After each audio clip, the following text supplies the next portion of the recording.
Why do nations rage and plot in vain? Psalm 2 is one of the most powerful and prophetic psalms in the entire Bible, speaking directly to the rebellion of nations against God and His anointed.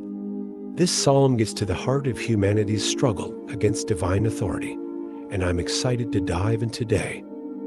The central theme of Psalm 2 is rebellion against divine authority. From the very beginning, we see a rebellion against God's rule, with the nations plotting and scheming against Him.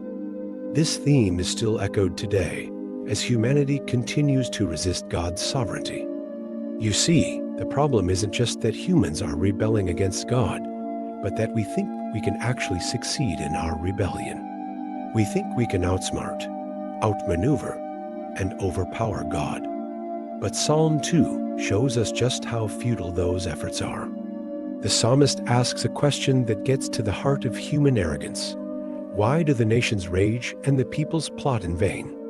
The answer, of course, is that our efforts are futile because we're going up against an all-powerful God. We're no match for His wisdom, His power, or His justice. And yet, despite this, humanity continues to rebel, thinking we can change the course of history. This rebellion isn't just about humanity's opposition to God. It's also about our opposition to His anointed one, the King He has chosen to rule over the earth.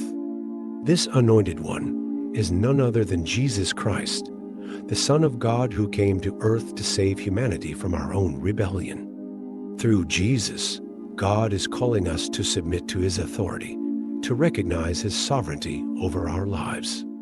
The language and imagery used in Psalm 2 are just as striking as the central theme. The psalmist paints a vivid picture of God sitting on His throne, laughing at the nation's plots and schemes. This imagery speaks to God's ultimate sovereignty and control over the universe. He's not threatened by humanity's rebellion. He's not even concerned. He's just waiting for us to come to our senses and recognize His authority. The Anointed One is a key figure in Psalm 2, symbolizing God's chosen king who will rule over the earth. This isn't just some mythical figure. It's a real, historical person who has come to earth to redeem humanity. And yet, despite the Anointed One's presence, humanity continues to rebel against God. We think we can outsmart, outmaneuver, and overpower Him, but Psalm 2 tells us otherwise. In Psalm 2, we see a powerful declaration of God's sovereignty over the universe. He's not just a distant deity. He's an active, engaged God who is intimately involved in human history. He's the one who sets the course of nations, who ordains the rise and fall of empires. And in the midst of all this, He's calling us to recognize His authority and submit to His rule. One of the most striking moments in Psalm 2 is when God laughs at the nation's plots. This laughter isn't just a casual, amused response. It's a declaration of His ultimate sovereignty. It's a statement that says, "I'm not threatened by your rebellion. I'm not even concerned." God's laughter is a powerful reminder that He's in control, that He's the one who holds the reins of history. The declaration of God's King is another key moment in Psalm 2. This declaration isn't just a statement of fact. It's a call to recognition. It's a call to humanity to recognize God's authority, to acknowledge His sovereignty over the universe. And in response to this declaration, we're invited to submit to His rule, to recognize His authority over our lives.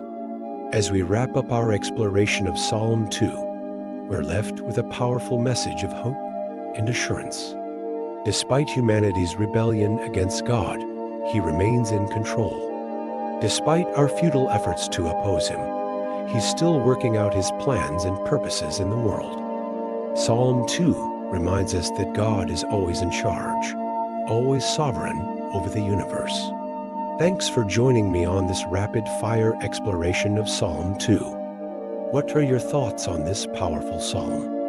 Share them with me in the comments below, and don't forget to check out my other videos on biblical topics.